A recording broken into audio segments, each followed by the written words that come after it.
Capítulo 3. El viaje rumbo al norte. Como había dicho el señor Bentley, por mucha que fuese la distancia y triste el motivo de mi desplazamiento, lo cierto es que suponía salir de la peculiar niebla londinense, y nada podía animar más mi espíritu que darme un gusto como contemplar la enorme y cavernosa estación de trenes, cuyo interior resplandecía como la fragua de un herrero. El ruido era constante y la alegría de los preparativos de la partida resultaba palpable. En el kiosco compré periódicos y publicaciones y caminé con paso ligero por el andén, junto al tren humeante y resollante. Recuerdo que el motor pertenecía a la serie Sir Bedivere. Busqué un compartimento vacío, dejé el abrigo, el sombrero y el bolso en el portaequipajes y me arrellané cómodamente. Cuando llegamos a los suburbios de Londres, aunque todavía persistía, la niebla se volvió más irregular y pálida, lo que me alegró. Para entonces, un par de viajeros habían entrado en el compartimento y tras saludar con una inclinación de cabeza, se mostraron tan concentrados como yo en sus periódicos, y así cubrimos muchos kilómetros sin novedad rumbo al corazón de la Inglaterra. Al otro lado de la ventanilla no tardó en hacerse de noche, y cuando cerramos las cortinas, el espacio resultó tan cómodo y acogedor como un estudio iluminado por la luz de las lámparas. En Crewe cambié de tren sin dificultades y seguí viaje. Noté que además de dirigirse al norte, las vías viraban hacia el este. Tomé una agradable cena. Solo cuando cambié nuevamente de tren y cogí el ramal de la pequeña estación de Homerby, dejé de estar relajado, ya que el aire era mucho más frío. Soplaba racheado desde el este y escupía una lluvia desagradable.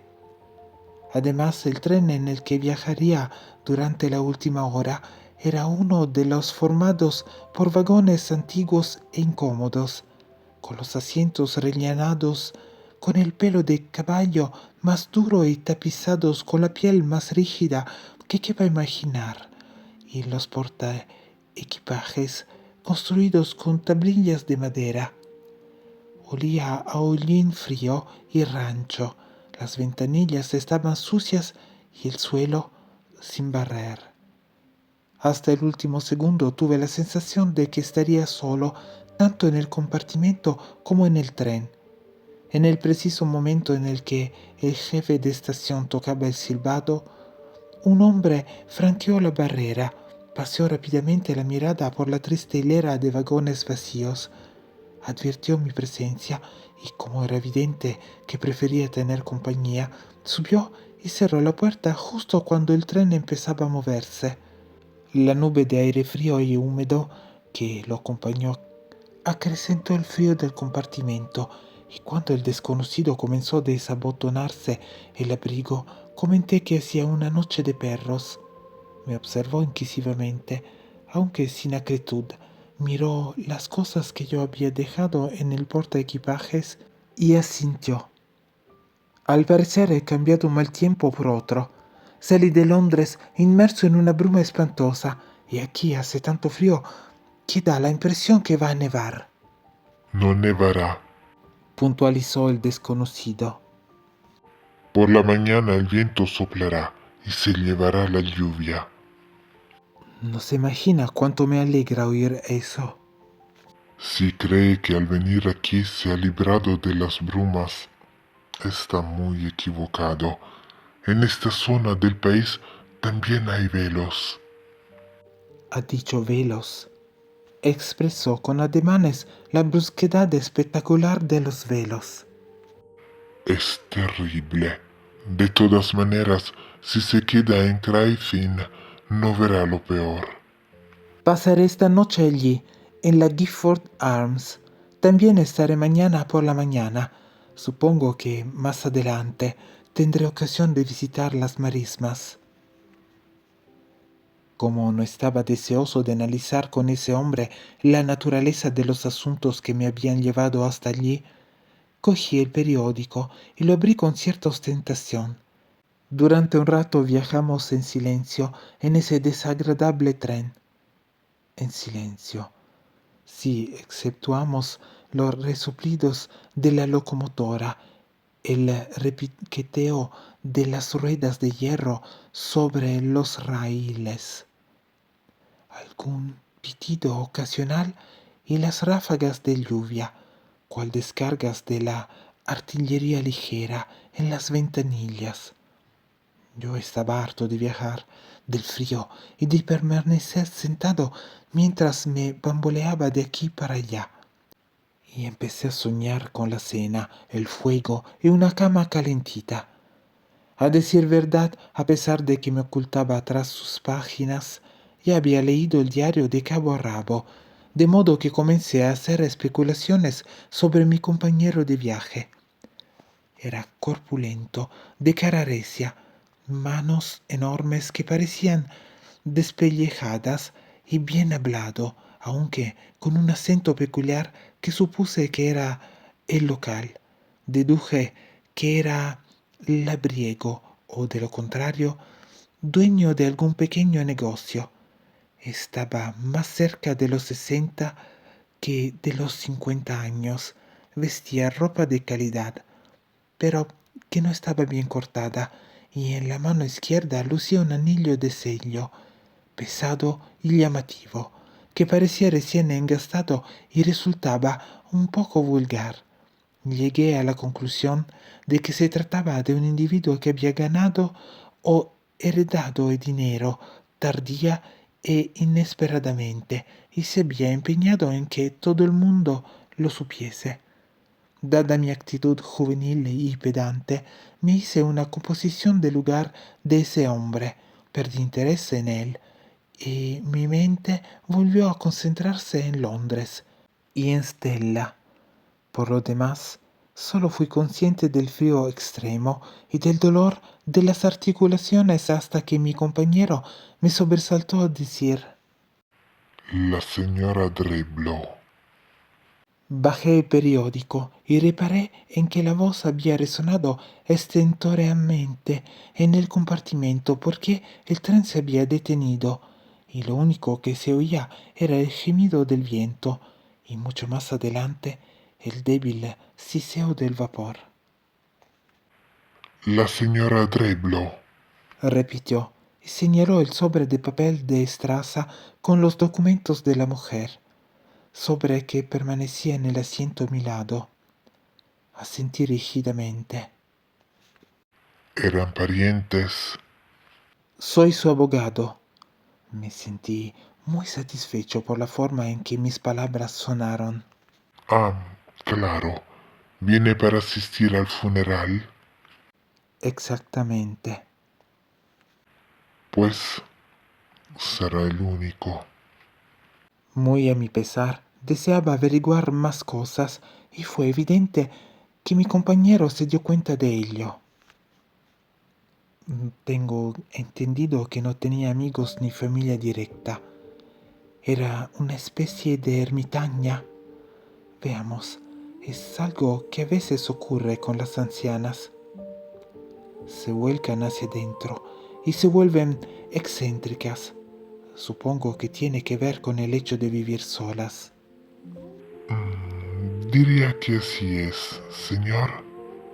Me llamo Kipps, Arthur Kipps. Yo soy Samuel Daly.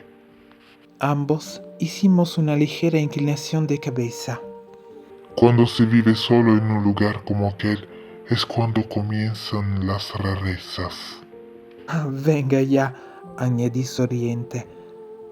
¿Pretende insinuar historias extrañas de casas solitarias? El hombre me miró a los ojos y finalmente replicó: No, no es lo que pretendo. Por algún motivo me estremecí, más si cabe por la franqueza de la mirada y de la actitud de mi compañero de viaje.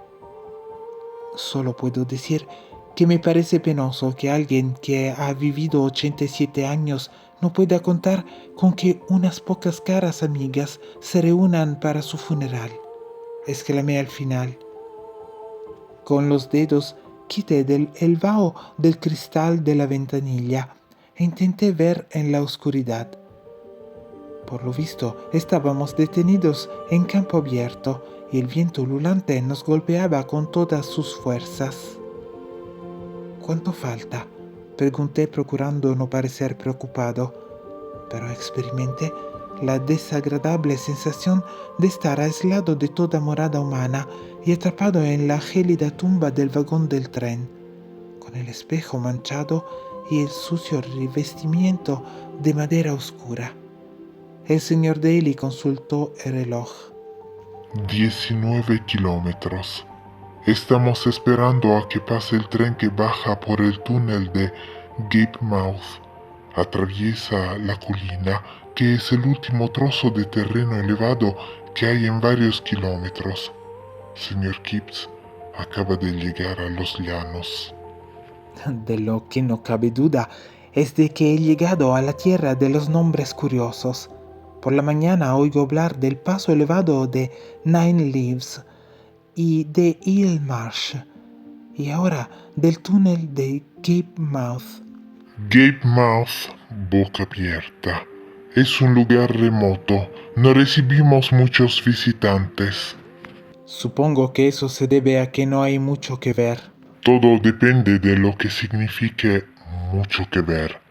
Valgan como muestra las iglesias sumergidas y la aldea que la tierra se ha tragado. El señor Daly rió entre dientes. Son ejemplos realmente significativos de que no hay mucho que ver. También contamos con las buenas y salvajes ruinas de la abadía, así como las del interesante Camposanto, que puede visitar durante la bajamar. Todo depende de aquello que resulta inspirador para cada uno. Casi ha conseguido que sienta deseos de regresar a Londres. El silbato del tren dejó escapar un gemido. Está a punto de cruzarse con nosotros. El tren que hacía el trayecto de Craven Gifford a Homer Bay salió del túnel de Gape Mouth y pasó a nuestro lado. La hilera de vagones vacíos iluminados con luz amarilla se perdió en la oscuridad y nuestro tren arrancó enseguida. De todas maneras, en Craven todo le resultará hospitalario, pues se trata de una localidad pequeña y sencilla. Nos arropamos de espaldas al viento y nos ocupamos de nuestros asuntos. Si le apetece acompañarme, lo dejaré en la Gifford Arms. Mi coche está esperando y me queda de camino. El señor Daly parecía empeñado en tranquilizarme y compensar sus burlonas exageraciones acerca de la desolación y la extrañeza de la zona, por lo que le di las gracias y acepté su ofrecimiento. Ambos volvimos a concentrarnos en la lectura durante los pocos kilómetros que faltaban de aquel tedioso viaje.